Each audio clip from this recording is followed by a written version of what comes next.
इससे पहले मैंने जो है वीडियो बनाकर आप सभी को जानकारी दिया था कि पटना एयरपोर्ट पे सिक्योरिटी असिस्टेंट के पदों पे भर्ती निकाली गई है। तो उसका नोटिफिकेशन के अकॉर्डिंग हमने जानकारी आपको दिया ही था कि आप 12वीं पास हैं तो कहीं न कहीं फॉर्म को भर सकते हैं और इसमें जो है पूरी तरह से सीधी भर्ती होने वाली है इंटरव्यू के आधार पे। अभी इसका जो ऑनलाइन एप्लीकेशन फॉर्म है उसको शुरू कर दिया गया है। इस वीडियो में बताएँगे कि आपको जो स्टेप बाय स्टेप फॉर्म को कैसे भरना है। वीडियो शुरू से अंत तक लेकर ज़रूर देखिएगा और वीडियो थोड़ा-सा भी अच्छा लगे तो प्लीज़ वीडियो को लाइक कर दीजिएगा क्योंकि आपका एक लाइक मुझे बहुत ज़्यादा मोटिवेट करता है ऐसे-ऐसे वीडियोज़ को बनाने के लिए। चलिए आज का वीडियो शुरू करते हैं। तो अभी जो भर्ती यहाँ पे निकाली गई है, एक जो है आपका सिक्योरिटी असिस्टेंस का पोस्ट यहाँ पे रहने वाला है, जो कि पटना एयरपोर्ट पे भी काम कर सकते हैं और साथ ही साथ कई सारे एयरपोर्ट है जहाँ पे आप काम करेंगे। और एक जो यहाँ पे देखेंगे सिक्योरिटी जो स्क्रीनर होते हैं उनके पदों पे फ्रेशर के लिए भर्ती निकाली गई है। इसका जो आवेदन है ना 30 जून 2025 से पहले जो है ऑनलाइन मोड में भरना है। अब इनका जो नोटिफिकेशन है आप यहाँ से डाउनलोड करेंगे असिस्टेंट सिक्योरिटी के रूप में, तो यहाँ पे देखेंगे पटना एयरपोर्ट पे 23 पदों पे भर्ती निकाली गई है। इसके साथ ही साथ विजयवाड़ा है, बड़ोदरा है, पोर्ट ब्लेयर है, गोवा है, चेन्नई है, इस प्रकार के भी एयरपोर्ट पे काम करना चाहते हैं तो फॉर्म को भर सकते हैं। टोटल यहाँ पे देखेंगे और कौन से जगह पे कितनी भर्ती है, तो हम बेसिकली पटना की बात करेंगे तो पटना में 23 पदों पे भर्ती हो रही है। 30 जून तक जो है फॉर्म को भर सकते हैं। अब इसके लिए क्वालिफिकेशन बोला गया है कि अगर आपने 12वीं पास कर लिया हुआ है और 60% अंकों के साथ, अगर आप जनरल हैं तो, बाकी एसी एसटी को 5% छूट मिल जाएगा, तो 55% है तो एसी एसटी वाले फॉर्म को भर सकते हैं। 1/6/2025 तक आपका जो क्वालिफिकेशन वगैरह वगैरह है वो कंप्लीट होनी चाहिए। बाकी आपका जो है एबिलिटी होनी चाहिए इंग्लिश स्पीक करने में, रीड करने में और हिंदी में भी आपका अच्छा नॉलेज होनी चाहिए और लोकल लैंग्वेज भी आपको पता होनी चाहिए। पटना में थोड़ा बहुत भोजपुरी भी बोल सकते हैं आप, हिंदी बोल सकते हैं, ठीक है, तो ये आपको पता होनी चाहिए। उम्र सीमा की बात करें तो 1/6/2025 के आधार पे 27 से अधिक आपका उम्र नहीं होनी चाहिए। और जॉब आपका प्रोफाइल क्या रहेगा कि जो भी मान लीजिए ऑपरेशनल वर्क होता है उसमें जो है असिस्टेंस के रूप में आपको काम करना होगा, जिसमें बैगेज हैंडलिंग हो गया, लोडिंग हो गया, अनलोडिंग हो गया, ठीक है। मल्टीटास्किंग आपको यहाँ पे ऑपरेशनल दिया जाएगा जो कि आपके जो सीनियर है उनके द्वारा असाइन किया जाएगा। तो बहुत ही अच्छा जॉब है। अगर आपने 12वीं पास किया हुआ है, फॉर्म को भरना चाहते हैं तो भर सकते हैं। जनरल एंड ओबीसी कैटेगरी को 500 और एसी एसटी ईडब्ल्यूएसएन कोई महिला है तो उनको 100 रुपये का पेमेंट करके यहाँ पे फॉर्म को भरना होगा। बाकी हम सैलरी की बात करें तो देखिए फर्स्ट ईयर में आपको जो है 21,500 रुपये फिक्स्ड आपको देखने को मिलेगा और सेकेंड ईयर में देखेंगे तो 22,000 और थर्ड ईयर में देखेंगे तो 22,500। ध्यान रखिएगा ये भर्ती जो है 3 सालों के लिए ही ली जाएगी। अब देखेंगे तो यहाँ बताया गया है कि आपका जो है 3 ईयर्स के लिए पूरे पैन बेसिस पे आपका भर्ती ली जा रही है। हालांकि बाद में बढ़ाया जाएगा कि नहीं जाएगा इसको लेकर कोई गारंटी हम नहीं दे सकते हैं, आप नोटिफिकेशन को पढ़ेंगे, ठीक है। तो इस तरह से भर्ती निकाली गई है। अगर आप इच्छुक हैं, योग्य हैं तो फॉर्म को भर सकते हैं। फॉर्म भरने के लिए जो है शिक्षाबिंदु.com पे आएंगे तो आपको जो है पूरी जानकारी यहाँ पे लेटेस्ट जॉब्स वाले सेक्शन में देखने को मिल जाएगा। ओपन करिएगा तो इसमें सभी जानकारी को चेकआउट कर सकते हैं। लगभग 166 पदों पे भर्ती चल रही है, ठीक है। इसमें डेट भी बता दिए गए हैं कब से लेकर जो है कब तक फॉर्म को भर सकते हैं और बाकी कौन से एयरपोर्ट पे कितनी भर्ती है ये भी आप चेक कर सकते हैं। नीचे आएंगे तो यहाँ पे देखेंगे तो आपको जो है अप्लाई करने का लिंक यहाँ पे देखने को मिलेगा। ध्यान रखिएगा आपको एज में छूट मिल जाता है। एसी एसटी को 5 वर्ष, ओबीसी नॉन क्रीमी लेयर को 3 वर्ष और एक सर्विसमैन को 5 वर्ष यहाँ पे छूट मिल जाएगा अपर एज में। फॉर्म भरना चाहते हैं तो यहाँ पे आप क्लिक करेंगे तो आपके सामने इनके ऑफिशियल पोर्टल आएगा जहाँ से बड़ी आसानी से फॉर्म को भर सकते हैं, ठीक है। देखिए यहाँ पे फॉर्म जो है स्टार्ट हो गया है, यहाँ पे अप्लाई का लिंक आ गया है। तो 2 पोस्ट है, जो भी पोस्ट के लिए फॉर्म को भरना चाहते हैं, जैसे कि देखिए असिस्टेंट सिक्योरिटी के पदों पे भर्ती होना चाहते हैं तो इसमें पटना का भी नाम है, पटना एयरपोर्ट पे भर्ती हो सकते हैं। बाकी ये वाला पोस्ट जो है पटना में नहीं है, अलग अलग जगहों पे है, तो इसको चेकआउट कर लीजिएगा। जो भी फॉर्म आपको भरना है दोनों का भरना जो है सेम ही रहेगा। तो यहाँ पे मान लीजिए मुझे पटना वाला भरना है तो इस पर हम क्लिक करेंगे तो यहाँ पे कहेगा कि आपको जो है लॉगिन करके अप्लाई करना होगा। तो अगर आपने आईडी बनाया हुआ है तो लॉगिन कर लीजिएगा, नहीं बनाया हुए हैं तो क्लिक हियर टू रजिस्टर के बटन पर क्लिक करेंगे। यहाँ पे अपना जो आधार कार्ड नंबर है वो आपको डालना होगा। आधार कार्ड यहाँ पे अपलोड करना है और अपना नेम लिखना है आधार के अनुसार। आधार कार्ड जो अपलोड करेंगे 40 KB से कम उसका फाइल साइज होनी चाहिए, जो कि PNG, JPG, JPG, PDF में रहेगा, अपलोड कर सकते हैं। यहाँ पे अपना ईमेल आईडी लिखेंगे। यहाँ पे एक पासवर्ड आपको डालना होगा जिससे लॉगिन करके जो है किसी प्रकार की कोई भी इसके थ्रू फॉर्म आएगा तो भर सकेंगे। यहाँ पे अपना जेंडर बताएंगे कि मेल है कि फीमेल है। यहाँ पे एक मोबाइल नंबर, आपके पास पैन कार्ड है तो यहाँ पे यस करके पैन कार्ड नंबर यहाँ पे डाल देंगे और उसको यहाँ पे अपलोड भी करना होगा। अगर नहीं है तो आप यहाँ पे नो कर दीजिएगा। आपके पास पासपोर्ट है, अगर है तो यस करके पासपोर्ट नंबर और पासपोर्ट यहाँ पे अपलोड करना है, नहीं है तो नो करेंगे।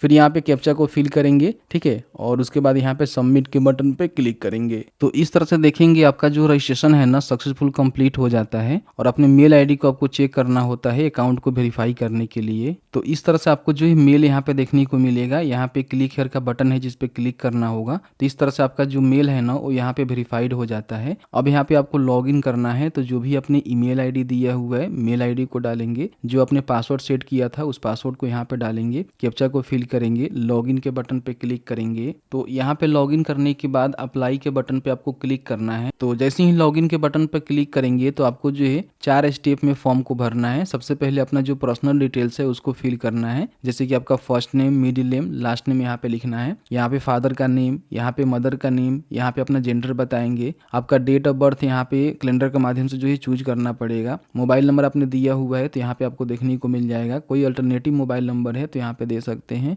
यहाँ पे मेल आईडी आपको देखने को मिलेगा जो कि आपने डाला हुआ है, ठीक है, तो ध्यान रखिएगा। बाकी यहाँ पे अपना जो परमानेंट एड्रेस है वो आपको फिल करना होगा। अगर आपका क्रॉसोपेंडेंस एंड परमानेंट एड्रेस सेम है तो आप यहाँ पे टिक करेंगे, दोनों सेम हो जाएगा। अलग अलग है तो आपको जो है क्रॉसोपेंडेंस एड्रेस यहाँ पे भरना होगा। फिर यहाँ पे कंट्री बताएंगे, यहाँ पे अपना सिटी बताएंगे, पिन कोड बताएंगे, आपका शादी हुआ है कि नहीं हुआ है, मैरिड है या फिर अनमैरिड है वो बताएंगे यहाँ पे। फिर यहाँ पे नेशनलिटी बताएंगे, रिलीजन बताएंगे कि आप हिंदू है कि मुस्लिम है। यहाँ पे जो है देखेंगे कैटेगरी जो है डिटेल्स आपको बताना होगा। इसमें आप कौन से कैटेगरी से आते हैं उस कैटेगरी का सिलेक्शन करेंगे। और इसमें सब कैटेगरी में अगर आप क्रीमी लेयर से आते हैं तो क्रीमी लेयर, नहीं तो नॉन क्रीमी लेयर से आते हैं तो नॉन क्रीमी लेयर प्रमाण पत्र आपको यहाँ पे देना होगा कि आपका जो है कम्युनिटी कास्ट क्या है, कौन सी जाति से आप हैं, फिर आपका विलेज टाउन कहाँ से बिलोंग करते हैं, ठीक है। फिर यहाँ पे अपना पिन कोड, डिस्ट्रिक्ट और यहाँ पे स्टेट, सर्टिफिकेट नंबर और सर्टिफिकेट का डेट भी आपको देना होगा और किसके द्वारा इशू हुआ है। जैसे कि मान लीजिए आपने सर्टिफिकेट जो है आरओ के द्वारा इशू करवाया हुआ है तो रेवेन्यू ऑफिसर यहाँ पे लिखेंगे। बाकी यहाँ पे presently backward class by government के द्वारा आप हैं, रिकोनाइज हैं तो बता सकते हैं, नहीं तो नो। फिर यहाँ पे weather certificate is valid of one date, मतलब कि सर्टिफिकेट आपका वैलिड है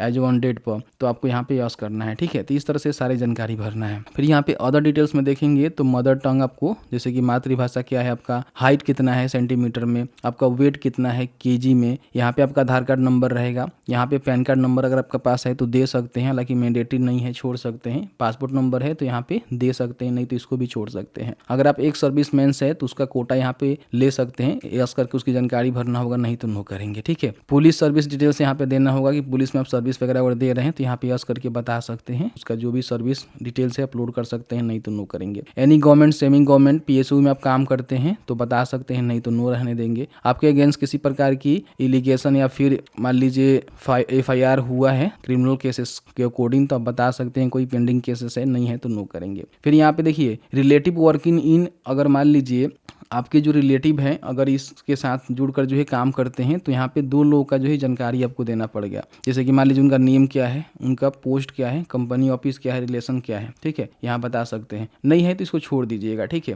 और सेव एंड नेक्स्ट के बटन पे क्लिक करेंगे। यहाँ पे अपना जो भी क्वालिफिकेशन का डिटेल्स है उसको आपको फिल आउट करना है। सबसे पहले यहाँ पे कोर्स का जो है सिलेक्शन करना है, तो 10वीं का जैसे जानकारी हमको देना है, तो 10वीं हमने कब पास किया, यूनिवर्सिटी और इंस्टीट्यूट का नेम क्या है, उसका जो सब्जेक्ट है बता सकते हैं, तो ऑल सब्जेक्ट लिख सकते हैं। और यहाँ पे आपको देखने को मिलेगा ड्यूरेशन, ठीक है, और कितने सालों का आपका कोर्स है वो बताएंगे। फिर यहाँ पे परसेंटेज बताएंगे और जो भी इसका डॉक्यूमेंट है ना उसको यहाँ पे अपलोड करना है, ठीक है। और यहाँ पे इसको एड करना है तो आपका जो है यहाँ पे एड हो जाएगा। तो इस तरह से यहाँ पे एड न्यू के बटन पर क्लिक करेंगे। जैसे कि 10वीं की जानकारी हमने भर दिया हुआ है। फिर यहाँ पे इंटरमीडिएट की जानकारी आपको भरना है, तो उसका पासिंग ईयर, यूनिवर्सिटी, इंस्टीट्यूट का नेम, सब्जेक्ट बताएंगे, ड्यूरेशन बताएंगे, परसेंटेज और सर्टिफिकेट को अपलोड करेंगे। इस प्रकार से और भी ऐड करना है तो इस पर क्लिक करेंगे। तो अगर आपने ग्रेजुएशन पीजी वगैरह किया हुआ है तो उसकी भी जानकारी आप यहाँ पे ऐड करते जाएंगे, ठीक है।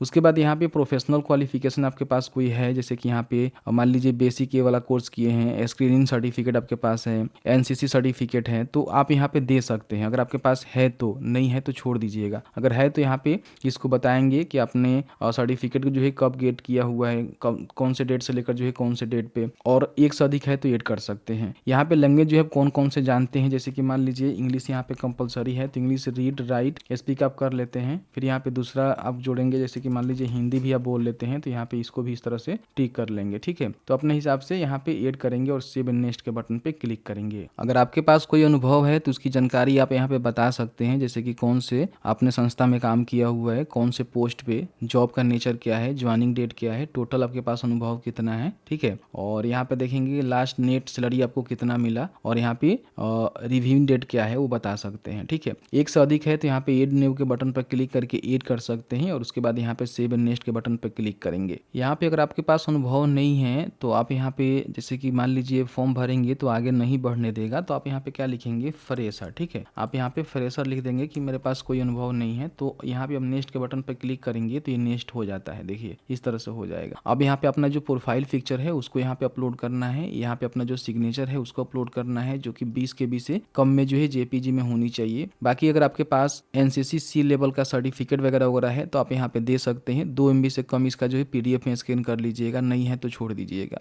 यहाँ पे station name you are applying for, कौन सी जगह पे आपको अप्लाई करना है, तो मुझे जो है पटना के लिए फॉर्म भरना है तो पटना का सिलेक्शन करेंगे। यहाँ पे आपको डिक्लेरेशन देना है और फिर यहाँ पे प्रीव्यू के बटन पे क्लिक करेंगे। आपने जो भी जानकारी फिल आउट किया हुआ है सभी जानकारी यहाँ पे देखने को मिलेगा, जिसको चेकआउट करेंगे। आपको लगता है कि सभी जानकारी सही है तो अब यहाँ पे क्या करना है ना कि सबमिट एंड पे नाउ के बटन पे आपको क्लिक करना है। आप चाहे तो बाद में भी पे कर सकते हैं, लेकिन यहाँ पे क्लिक करेंगे। अब यहाँ पे आपको जो है पेमेंट करना है, तो यहाँ पे आपके पास जो पेमेंट ऑप्शन है जैसे कि UPI है, नेट बैंकिंग है, इसके माध्यम से अपना जो पेमेंट है वो यहाँ पे करेंगे और पेमेंट करने के बाद अपना जो प्रिंट आउट है निकाल कर अपने पास सुरक्षित जरूर रख लेंगे, ठीक है। बाकी मैंने आपको बताया कि किस तरह से क्या कुछ होने वाला है। इसमें आपका जो है सीधे इंटरव्यू के बेसिस पे आपका सिलेक्शन होगा, यानी कि फॉर्म भरने के बाद आपका शॉर्ट लिस्टिंग किया जाएगा, फिर आपको जो इंटरव्यू के लिए मैसेज आएगा, इंटरव्यू के आधार पे आपकी भर्ती कराई जाएगी। ध्यान रखेंगे कोई पैसे की डिमांड करे तो बिल्कुल भी आपको नहीं देना है। जैसे कि आपने देखा कि मैंने आपको बताया कि किस तरह से पटना एयरपोर्ट के साथ साथ और भी कई सारे एयरपोर्ट्स पे जो भर्ती निकाली गई है सिक्योरिटी असिस्टेंट के पदों पे, उसका जो फॉर्म है वो कैसे भर सकते हैं। फॉर्म भरने के बाद जो आपको शॉर्ट लिस्टिंग किया जाएगा, इंटरव्यू के लिए कॉल किया जाएगा, इंटरव्यू जाकर आपको देना होगा, उसके आधार पे ही आपकी भर्ती प्रक्रिया संपन्न होने वाली है। बाकी फर्दर जो भी अपडेट होगा उसको अपडेट करवाते रहेंगे। अभी तक आपने हमें फॉलो नहीं किया हुआ है तो प्लीज फॉलो करके सब्सक्राइब कर लीजिए, और साथ ही साथ अभी तक आपने टेलीग्राम जो व्हाट्सएप चैनल है वहां पे ज्वाइन नहीं किया हुआ है, प्लीज ज्वाइन कर लीजिए। Thank you very much.